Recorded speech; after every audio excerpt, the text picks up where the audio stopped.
Hello class, आज हम पढ़ेंगे डिविजिबिलिटी रूल्स। ये कोई स्पेसिफिक क्लास के लिए नहीं है, ये हर क्लास के लिए कॉमन होता है और ये बहुत ही बेसिक नॉलेज है जो कि आपको पता होना चाहिए। ठीक है, तो हम डिविजिबिलिटी रूल्स में इसका मतलब होता है कि अगर कोई भी संख्या दी हो तो हम कैसे पहचानेंगे कि वो 2 से 3 से या अलग अलग नंबर से डिवाइड हो सकती है या नहीं। तो उसके लिए कुछ बहुत सिंपल कॉन्सेप्ट्स कह लो या रूल्स कह लो, वो बनाए गए हैं और उन्हीं का यूज़ कर कर हम पता लगा लेते हैं कि हमें कोई भी बड़ी से बड़ी संख्या क्यों ना दी हो, हम पता लगा लेंगे कि वो 2 से या फिर 3 या 4 इन सब से डिविजिबल होगी या नहीं होगी। ठीक है, तो सबसे पहले मैंने यहाँ पर लिया है 2, यानी कि हम उन संख्याओं को देखेंगे जो कि 2 से डिवाइड हो सकती है और जो 2 से डिवाइड नहीं हो सकती। ठीक है, मैंने यहाँ पर पहले ही 2 क्यों लिया, 1 क्यों नहीं लिया? क्योंकि 1 ऐसा नंबर है जो कि हर एक नंबर को डिवाइड कर लेगा।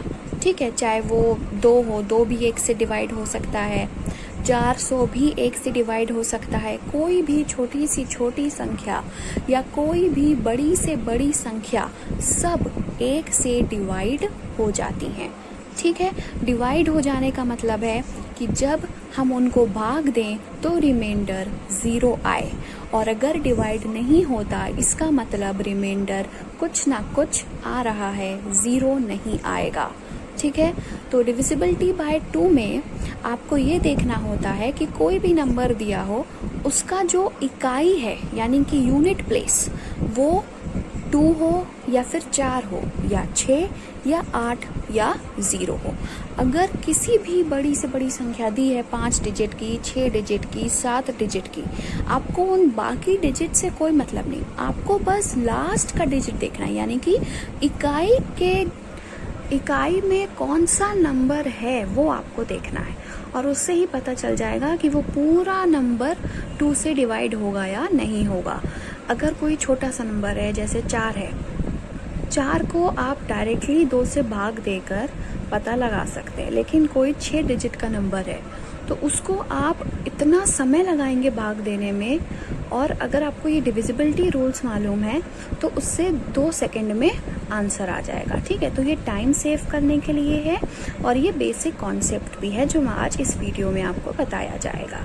ठीक है, तो डिविजिबिलिटी बाय 2 में जैसे कि मैंने बताया, इकाई में जो नंबर है यानी कि यूनिट प्लेस में जो नंबर है वो इन 5 में से कोई एक होना चाहिए, 2 या फिर 4 या फिर 6 या फिर 8 या फिर 0। ठीक है, जैसे कि मैंने एग्जाम्पल लिया है 3 4 6 8 3, अगर आप इसे पढ़ेंगे तो होगा 34,683। ठीक है, आपको इस बड़े से बड़ी संख्या से कोई मतलब नहीं, आपको सिर्फ यूनिट प्लेस में कौन सा नंबर दिया है उस पर ध्यान देना है। इस नंबर में यूनिट प्लेस यानी कि इकाई पे नंबर है 3, और मैंने क्या बोला, कोई भी नंबर 2 से तभी डिवाइड होगा जब उसके लास्ट यानी कि इकाई में 2 4 6 8 या 0 हो। इस नंबर में इन 5 में से कोई भी संख्या नहीं है बल्कि 3 है, तो यानी कि ये पूरा नंबर 34,683 2 से भाग नहीं होगा। जब आप इसको 2 से डिवाइड करेंगे तो रिमाइंडर 0 नहीं आएगा। ठीक है, दूसरा एग्जाम्पल है 20। अब 20 में इकाई पर है 0, और 0 जब होगा तब वो 2 से डिवाइड हो सकता है, ऊपर लिखा हुआ है यही चीज़, तो यानी कि 20 2 से डिवाइड हो जाएगा, यानी कि रिमाइंडर 0 आएगा। अब तीसरा एग्जाम्पल है 2 4 5 6 8 1 2, यानी कि 24,56,812। तो इस पूरे नंबर से आपको कोई मतलब नहीं है, आपको सिर्फ इकाई में क्या नंबर है वो देखना है, जो कि है 2। अब 2 है अगर यूनिट प्लेस में इकाई में, तो यानी कि वो पूरा नंबर यानी कि 24,56,812 2 से डिवाइड होगा। ठीक है, और वैसे भी आपको पता है कि जो इवन नंबर होते हैं वो 2 से डिवाइड होते हैं और जो ऑड नंबर होते हैं वो 2 से डिवाइड नहीं होते। तो ये जो यूनिट प्लेस में मैंने 2 4 6 8 0 लिखा है वो सारे ही इवन नंबर हैं, ठीक है। तो कोई भी छोटी से छोटी या बड़ी से बड़ी संख्या दी हो उसमें आपको सिर्फ इकाई का नंबर देखना है। अगर वो इन पांचों में से कोई एक होगा तो वो पूरा नंबर 2 से डिवाइड हो जाएगा, यानी कि रिमाइंडर 0 आएगा। और अगर इन पांचों में से कोई ना हो तो वो 2 से डिवाइड नहीं होगा। अब हम देखेंगे डिविजिबिलिटी बाय 3। तो जब आपको पता लगाना हो कि कोई भी नंबर 3 से डिविजिबल है या नहीं, तो आपको उस नंबर के जो भी डिजिट्स हैं उन सब का जोड़ करना होगा, उन सबको जोड़ लेना है, ठीक है। उनको जोड़ लेना यानी कि उनको ऐड करना है, सारे डिजिट्स को ऐड करना है, ठीक है। और जो उनका सम आए, अगर वो 3 से डिवाइड हो रहा है तो वो पूरा नंबर 3 से डिवाइड होगा। अगर उनका एडिशन यानी कि सम 3 से डिवाइड नहीं हो रहा है तो वो पूरा नंबर भी 3 से डिवाइड नहीं होगा। जैसे कि एग्जाम्पल देखते हैं, वही सारे नंबर ही एग्जाम्पल में हैं। पहला है 34,683, ठीक है। तो आपको क्या करना है, इनके डिजिट्स को ऐड करना है, यानी कि 3 + 4 + 6 + 8 + 3, इन सब को ऐड करना है। जब आप इसको ऐड करेंगे तो आएगा 24, ठीक है।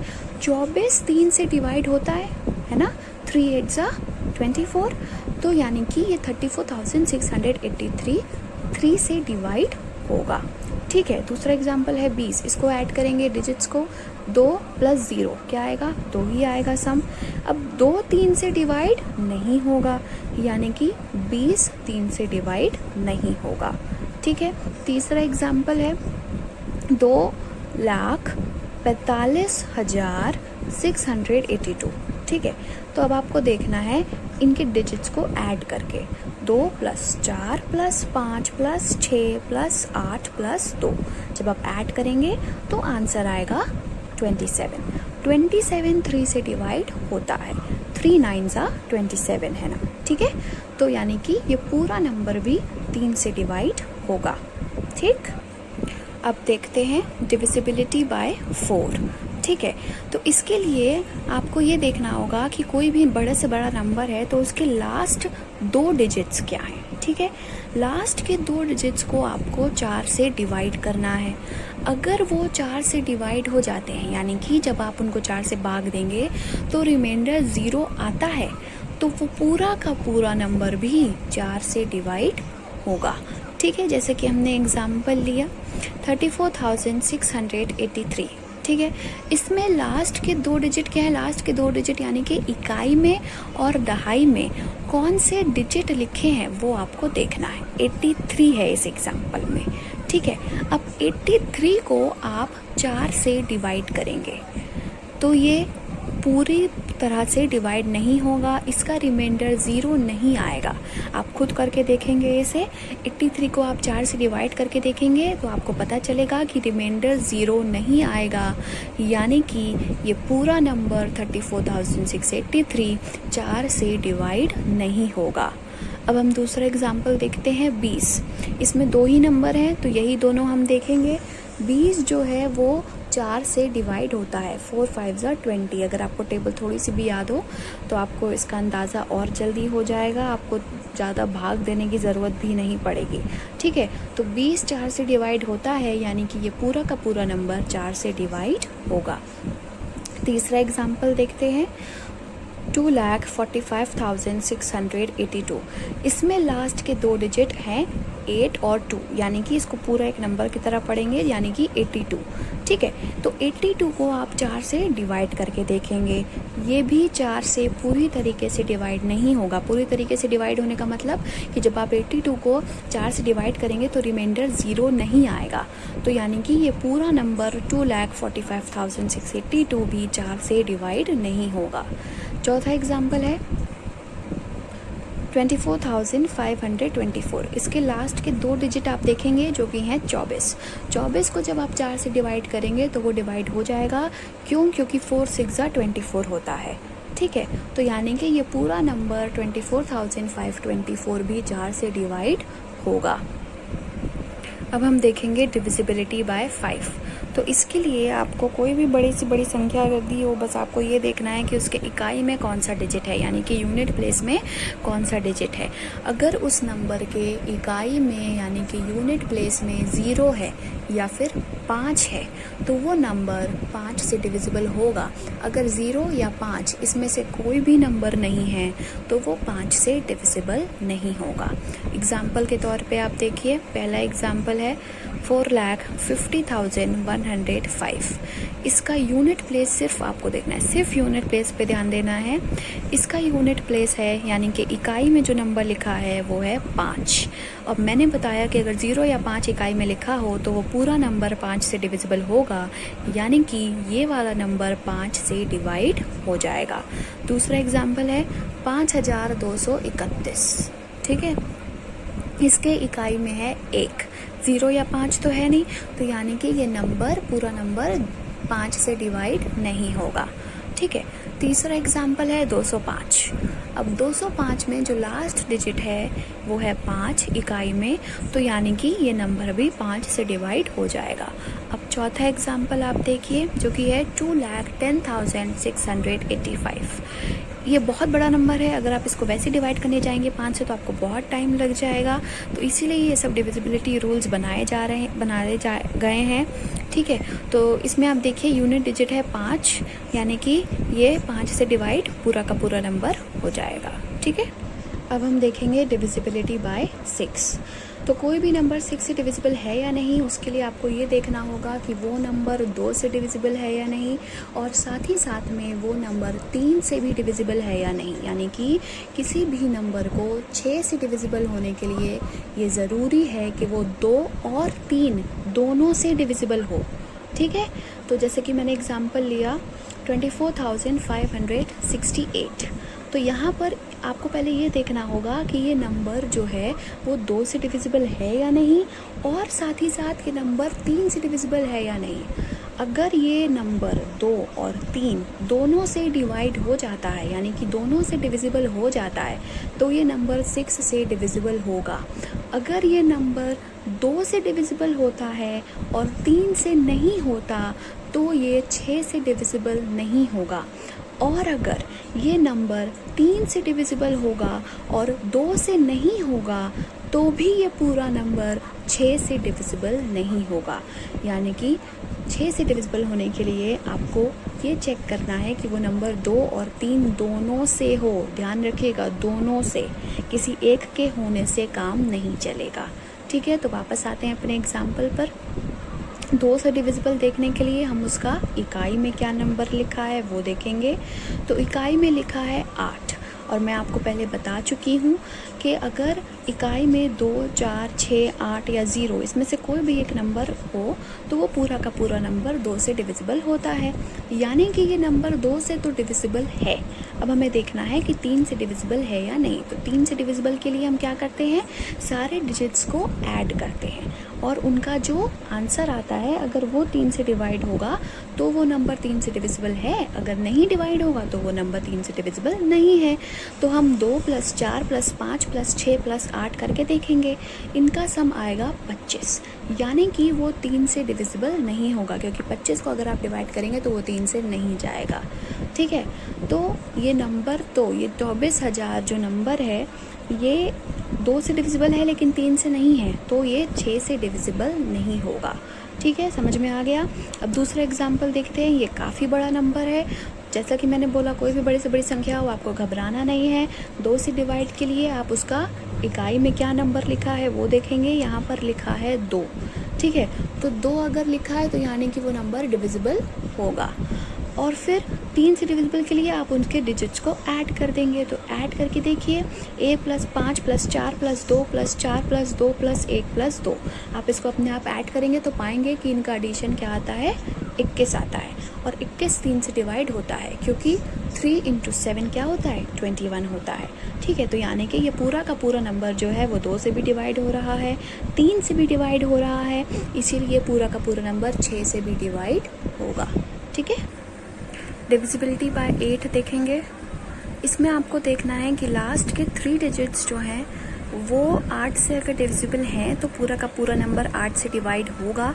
अगर 8 से डिविजिबल नहीं है तो पूरा का पूरा नंबर 8 से भी डिवाइड नहीं होगा। अब यहाँ पर मैंने 6 के बाद मैं सीधा 8 पे आ गई हूँ, वो इसीलिए क्योंकि 7 की डिविजिबिलिटी अभी आपके लेवल पे नहीं है, ठीक है। तो इसीलिए मैं 7th क्लास को स्किप करके सीधा 8th की डिविजिबिलिटी पे आ गई हूँ, ठीक है। लास्ट के 3 डिजिट्स आपको देखने हैं इसमें। पहला एग्जाम्पल मैंने लिया है 46,812। इसमें लास्ट के 3 डिजिट हैं 812। इस 812 को आप 8 से डिवाइड करके देखेंगे। अगर ये 8 से डिवाइड हो जाता है तो पूरा नंबर 8 से डिवाइड होगा। अगर ये 8 से डिवाइड नहीं होता है तो पूरा नंबर भी 8 से डिवाइड नहीं होगा, ठीक है। तो यहाँ पर मैंने आपको डिवाइड करके दिखाया है। 812 8 एकम 8 लिखेंगे, एक कैरी होगा, एक 8 से छोटा है इसलिए 0 लगाकर 2 भी कॉपी करेंगे। फिर 1 और 2 को हम यानी कि 12 को हम 8 से डिवाइड करेंगे। 8 एकम 1, 8 एका 8, तो 12 में से 8 गया, बचेगा 4, तो रिमाइंडर आ रहा है 4। यानी कि पूरी तरीके से 812 8 से डिवाइड नहीं होता है, तो मतलब कि ये नंबर भी 8 से डिवाइड नहीं होगा। दूसरा एग्जाम्पल है 12,016, ठीक है। इसमें लास्ट के 3 डिजिट हैं 0, 1, 6, लेकिन 0, 1, 6 को हम सिर्फ 16 भी लिख सकते हैं, ठीक है। 16 के पहले कितने भी 0 लगा दें वो 16 ही रहेगा, ठीक। तो 16, जब आप 16 को डिवाइड करेंगे 8 से तो आएगा क्या, 0, रिमाइंडर बचेगा 0, क्योंकि 8 को जब आप 2 से मल्टीप्लाई करेंगे तो वही 16 मिल जाता है हमको। यानी कि 16 8 से पूरी तरीके से डिवाइड हो जाता है, यानी कि ये पूरा नंबर 12,016 भी 8 से डिवाइड हो जाएगा। अब हम देखते हैं डिविजिबिलिटी बाय 9। तो इसके लिए भी जैसे 3 का हमने देखा था कि 3 से डिविजिबल है या नहीं नंबर, उसके लिए आपको डिजिट्स का सम करना होगा। तो वही चीज़ यहाँ पर भी करनी है। 9 में भी डिजिट का सम करना होगा। अगर वो जो उनका जोड़ करने पर आंसर आता है, यदि वो 9 से डिवाइड होगा तो यानी कि वो पूरा का पूरा नंबर 9 से डिवाइड होगा, और अगर वो 9 से डिवाइड नहीं होगा तो वो पूरा नंबर 9 से डिवाइड नहीं होगा, ठीक है। तो यहाँ पर मैंने एक ही एग्जाम्पल लिया, ज़्यादा एग्जाम्पल नहीं लिया, क्योंकि ये सम ऑफ डिजिट वाला कंसेप्ट मैं आपको 3 के में भी बता चुकी हूँ, ठीक है। तो आपको इसके डिजिट्स ऐड करने हैं 6 + 4 + 8 + 3 + 2 + 4। जब आप इसको ऐड करेंगे अपने आप तो पाएंगे कि इनका जो सम आता है वो है 27, ठीक है। और 27 9 से डिवाइड होता है, क्योंकि 9 × 3 27, तो यानी कि ये पूरा का पूरा नंबर भी 9 से डिवाइड होगा। डिविजिबिलिटी बाय 10 के लिए आपको यूनिट डिजिट यानी कि इकाई में जो नंबर है वो देखना है। अगर वो नंबर 0 है तो यानी कि वो पूरा का पूरा नंबर 10 से डिवाइड होगा। कोई भी बड़ा से बड़ा नंबर है, बस इकाई में अगर 0 लिखा है तो यानी कि वो पूरा नंबर 10 से डिवाइड हो जाएगा। अगर इकाई में 0 नहीं लिखा तो वो 10 से डिवाइड नहीं होगा। देखा ना आपने कितना सिंपल था ये। वैसे तो डिविजिबिलिटी बाय 11 भी मैं आपको बता सकती हूँ, लेकिन वो आपके लेवल से थोड़ा डिफ़िकल्ट हो जाएगा, इसलिए वो हम अभी छोड़ देते हैं, ठीक है। आप अभी सिर्फ 2, 3, 4, 5, 6, 8, 9 और 10 की ही डिविजिबिलिटी कैसे की जाती है, कैसे चेक किया जाता है, उसको याद रखिए। अभी के लिए बस आपको इतना ही काम आ जाएगा, ठीक है। तो आज के लिए इतना ही।